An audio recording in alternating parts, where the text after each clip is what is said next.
Hi, magandang araw po sa inyong lahat. Tingnan naman po natin kung ano po ang makikita natin sa reading of the day. Okay, so pili po tayo ngayon ng 20 cards. Or gusto nyo po i-random ko na lang para hindi tayo ma-limit sa 20 cards. No? So kung ilan ang lalabas dito, yun po ang ating gagawin. Okay?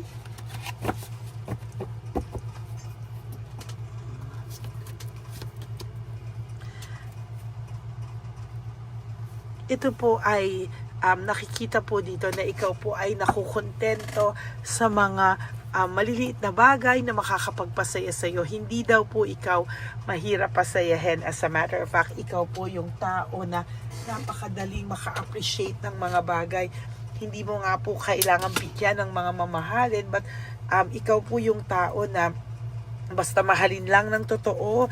Ikaw yung tipo ng tao na pagka minahal ka lang enough na, ikaw po yung magbibigay magbibigay sa ibang tao ng buong pagmamahal.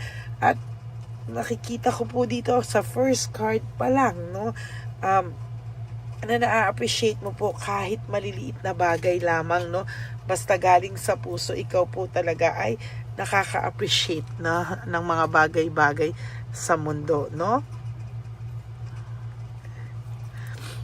Ikaw din po yung talagang sa nakikita ko po dito ay ikaw po yung tipo ng tao na na-appreciate mo po talaga lahat, and kahit po ano yung ibigay sa'yo, no, whatever yung ibigay sa'yo, na i-inspire ka po kahit na-appreciate mo po kahit sa maliit na bagay, no. Yun nga lang po, minsan meron din po talagang hindi magandang nangyayari, kasi parang you used to give everything that you have. I'll give anything, no? Parang lahat na lang ay gusto mong bigyan, lahat na lang kung magmahal ka is sobra-sobra, no?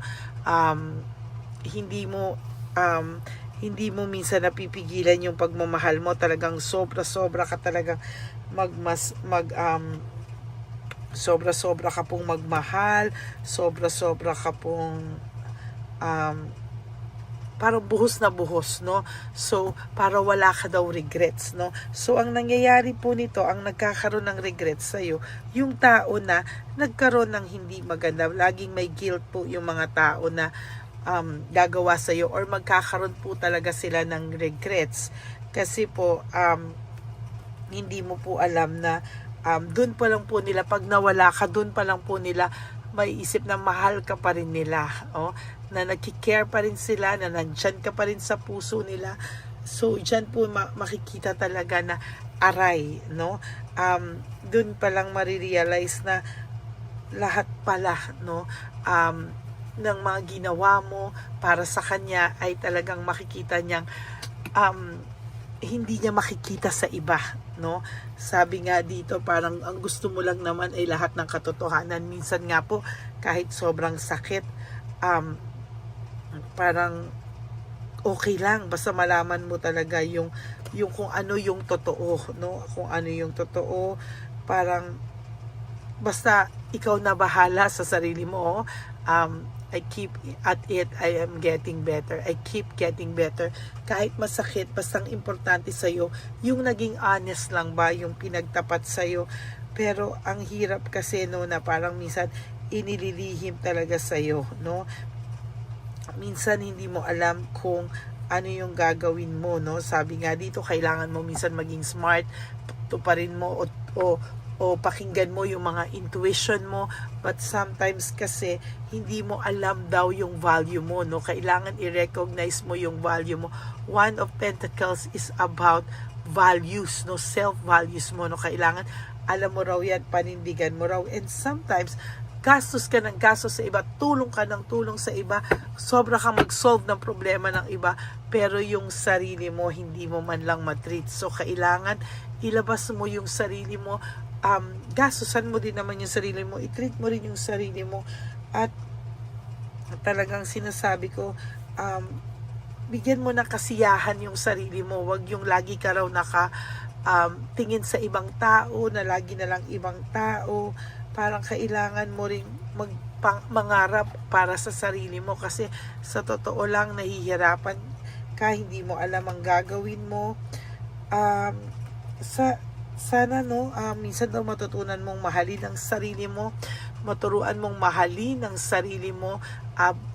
There will come a time na yung pain na yan, meron yang reason bakit mo naramdaman yan, may reason yan bakit ka nagkaganyan, kailangan mo daw labanan, kailangan maging bold enough ka sa mga dadating sa buhay mo, kailangan mas maging matapang ka daw. And isa nakikita ko ay nagmamahal ka without judgment, talagang sobra yung pagmamahal mo. Minsan nga binibigyan mo na lang ng justification yung mga ginawa sa'yo, pero alam mo, sa totoo lang, huwag mo raw itolerate,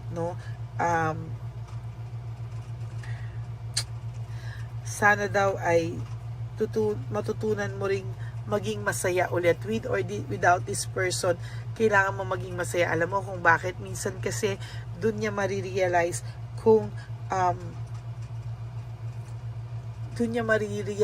yung pagkawala niya sa'yo, yung pagkawala mo sa kanya, masakit pala, lalo na kung ikaw ay meron ng iba, marami ka rin daw sa makukuhang lesson, and sana dalhin mo yan sa mga susunod na araw sa buhay mo, minsan kasi tinuturuan tayo pero wala pa rin, parang sige pa rin, mahal ko di ba? Pero sana daw wag kang manghinayang magsimula ulit with a clean slate of faith, yung minsan meron ka pong fears, may fears ka po na nakaagapay sa'yo na lagi na baka masaktan ka na naman, mahal mo pa rin to, what if, marami ka pong what ifs na sa sarili mo, na sooner or later siya po ang makakaramdam ng what if sa buhay niya dahil sa pagkawala niya sa'yo. Dahil itong pagkawala mo sa kanya, the tower, ay talagang magpagkatalo po ito, wala po siyang magagawa kung hindi tanggapin ang pagkatalong ito sa buhay niya, somehow and along the way, itong taong to ay babagsak, at sa pagbagsak niya, dun niya po marirealize yung lahat ng kabutihan mo sa kanya, lahat ng dinanas mo sa kanya, lahat ng dinala mo sa kanya, lahat ng mga ginawa mo para sa kanya, Ngayon, kailangan mo muna raw harapin ang sarili mo para ma-realize din niya kung ano ba yung nawala sa kanya at kung ano yung mawawala niya,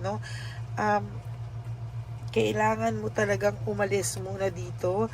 Sabi, kailangan mo mag-isip and think, isipin mo lahat ng mga nangyari sa inyo para makita mo yung mga bagay very clear, at may ma-realize ka from this kind of situation,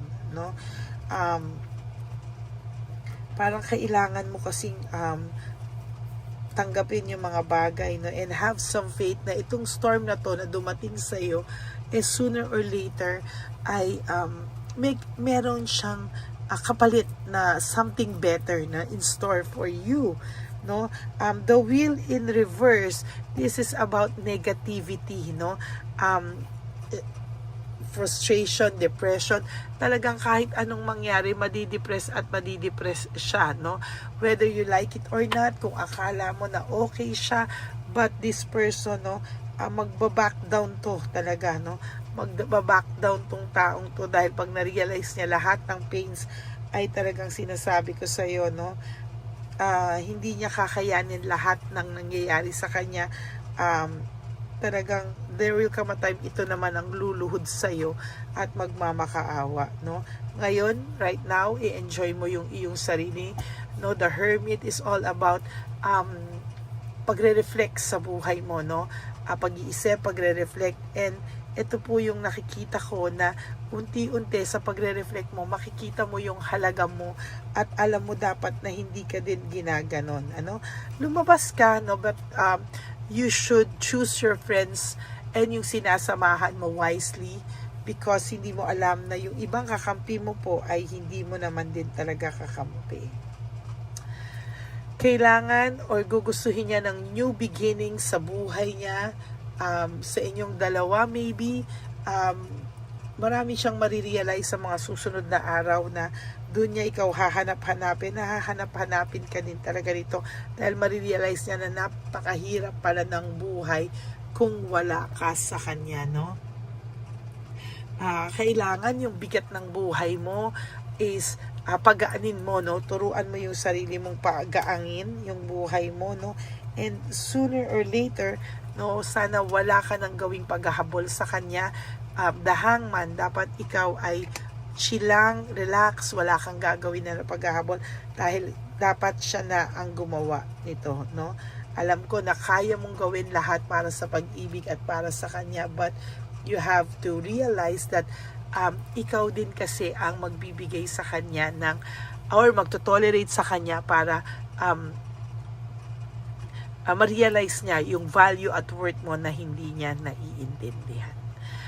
Darating ang araw siya naman ang magmamakaawa at luluhod sa iyo sa araw talaga na hindi mo na inaasahan or sa araw na nilet go mo siya. Doon mo po talaga makikita yung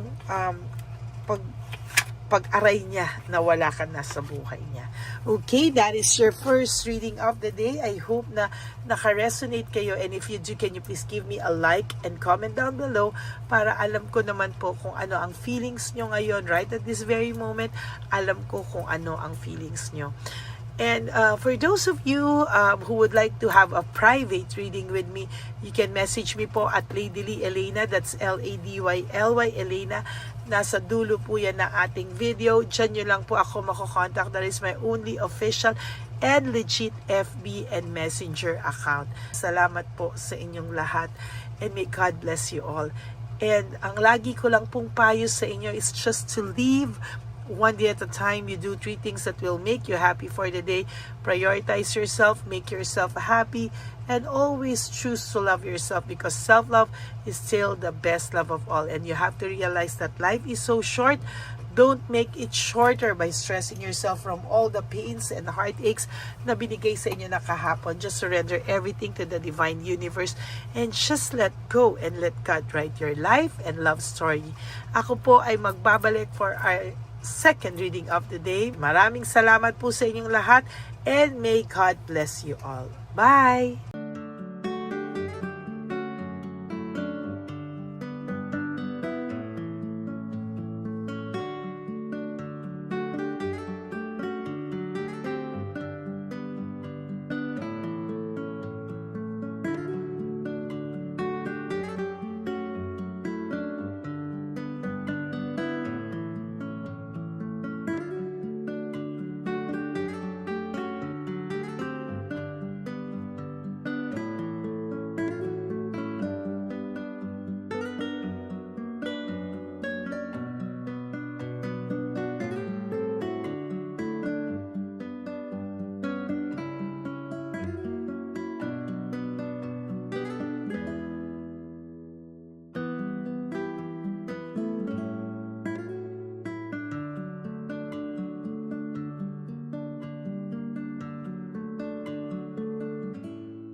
Para sa'yo.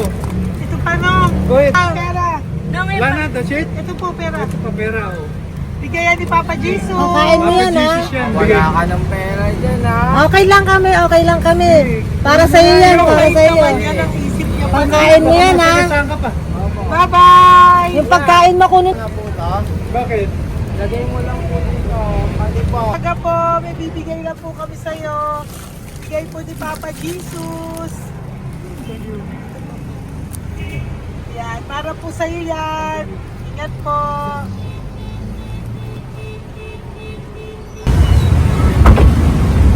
Ganda tanghali po. May bigay po si Papa Jesus sa inyo. Salamat po. Salamat po. Ito po. Salamat po. Tigisa po kayo sa Pampaw. Thank you po. God bless po, nanay. Apo, apo, apo. Panginoon po. God bless.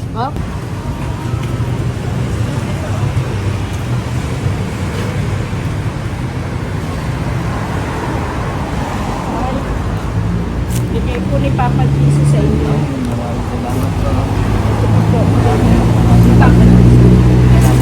Salamat. God bless po. Kuya, pangkain mo po yan, ha?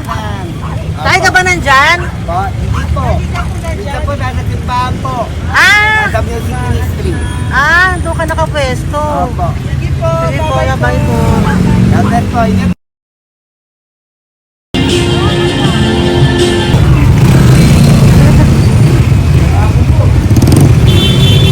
Pagkaya po ni Papa Jesus.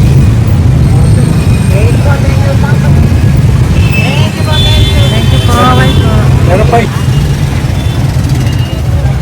Yo, bigay po ni Papa Jesus. Salamat po. Yun.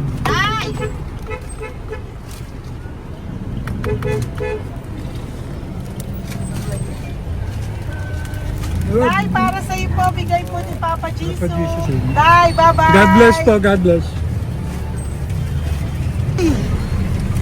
Para sa'yo po, bigay po ni Papa Jesus. Ayan po, bigay po yan sa'yo ni Papa Jesus. Thank you po. Amen.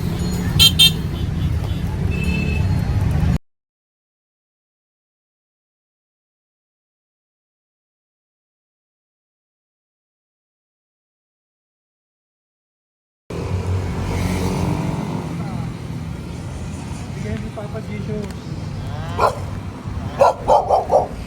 Kaya pagkain ato po, ha? Madami mong aso, kuya. Alaga mo lahat yan? O, nagkait. Hindi, sa isya na sa iba. Kalagala. Ay, talaga? Salamat po. Nalagala ko. E, paano pagkain yan, kuya? Saan mo kinukuha? Sa tambay ko. Lahat. Ang dami. Ang dami niya pong aso. Po. Oy, ang daming aso ni kuya. Sais. May nagbibigay sa inyo pagkain. Nangangalakal ako. Okay po. Tapos, Kaya mo kuya, pag nadaan ako, bibigyan kita ng dog food dito, ha? oo. Dito ka lang ba lagi? Oo, dito ako natutulog. Okay po, sige. Okay po. Marami din akong aso sa bahay, eh. Salamat po. Okay po. Isa. Kuya, pangkain mo yan, kuya.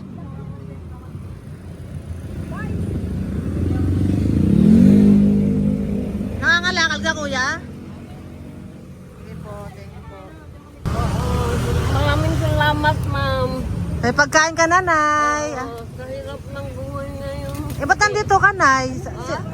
Tagasan ka ba? Yung arthritis ang sakit ko eh. Tagasan ka ba, nay? Sa plado eh. Sa Pladway. Oo. Okay po.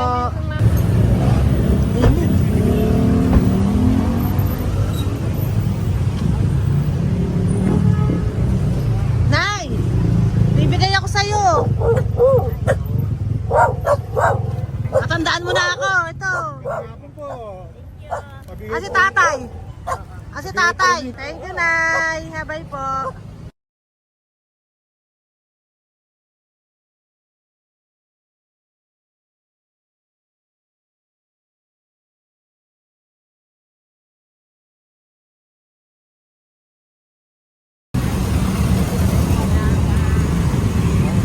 God bless, Tay. Thank you po. Pabigay po. Ay, bigay po ni Papa Jesus. Salamat po. Bigay bigay po ni Papa Salamat po, Jesus. Ito ate. po, oh. Salamat po. Bigay po ni Papa Jesus. Ito pa po. Salamat po, tay. Salamat po, tita. Bye-bye po. Maraming po salamat. Kayo, ate. Opo, ingat po kayo. Taga saan po kayo? Taga Tayabas, Quezon po kami. Mga aita po kami sa Quezon, mga katutubo. Sige, ingat po. Salamat God bless.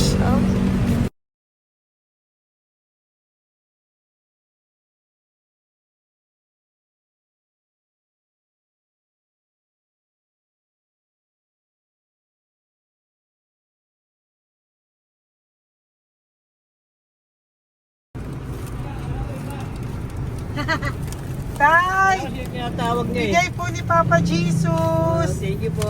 Ayan po. Sobrang Ang sipag mo naman, tay. sipag niyo naman po. Kanina po kasi, taglagas ngayon, taglagas. O, pang merienda niyo po yan, Sige po, ha? salamat po sa inyo. Tapos yung root bags po, Kala ko uwi niyo sino po. binubusinahan niya eh. Sige Thank po, you na bye-bye po. Thank you po, salamat po, bye-bye.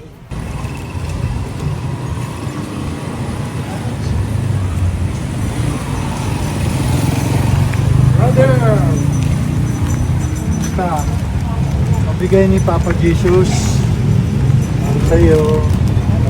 Ang kaya mo yan. Ba't hindi ka makatayo? Na ano ka? Okay. Sige, bye-bye. Hello po.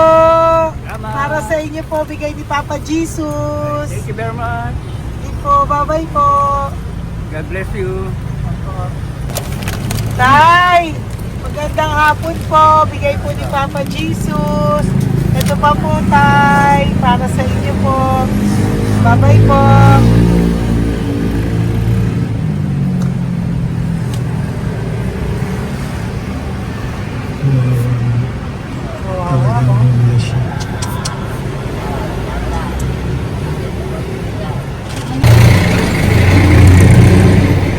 Ate. Ano lang, baka maano siya. Ito po, bigay po sa'yo ni Papa Jesus. Ito pa po, pera po. God bless po. Okay, taga saan ka po? Sige, ingat ka po, Hello po, magandang hapon po. Ano po? Bigay po sa'yo ni Papa Jesus. Thank you, madam. Tsaka ito pa po, para po sa'yo. Salamat. Thank you po, ingat po. Thank you, ma'am. Sige po. Salamat. Akala ko, ma'am, bibili. Ay, hindi po, para sa'yo po yan. Bye-bye Thank you, po. ma'am.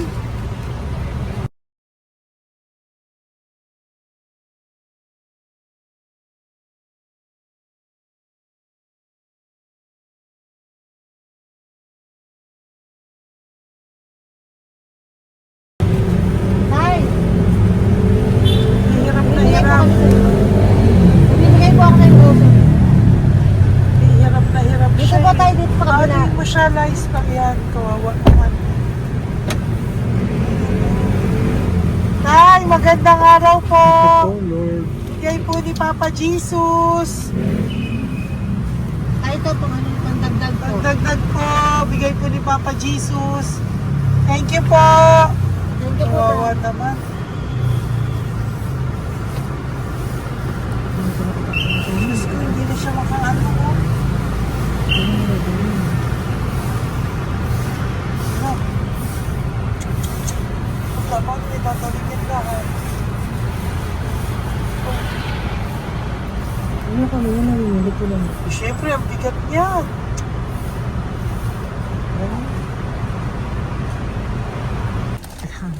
Kaya, bigay sa'yo ni Papa Jesus. Thank you po, ma'am. Ay, yung palinis po, ma'am. Hindi na po, okay na Thank you po. po. Ito po. Thank you po. ma'am. Thank you, sir.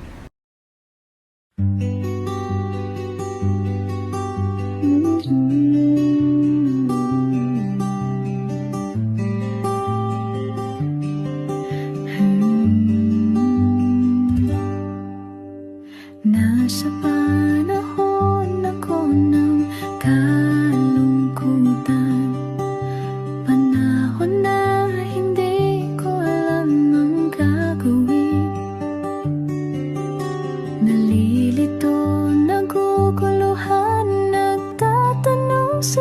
pilit. Ano nga ba ang gagawin ko? Nang biglang nag-browse ako sa YouTube at biglang lumabas ang channel mo. Ang mensahe na noon ay nilabas mo. Angkop sa nadarama ko. Unang beses lang dumaan ang channel mo sa browser ko. Hindi ako nagdalawang isip na hanapin ang Facebook account mo at mag-message sa'yo. Agad ka naman sumagot sa mensahe ko.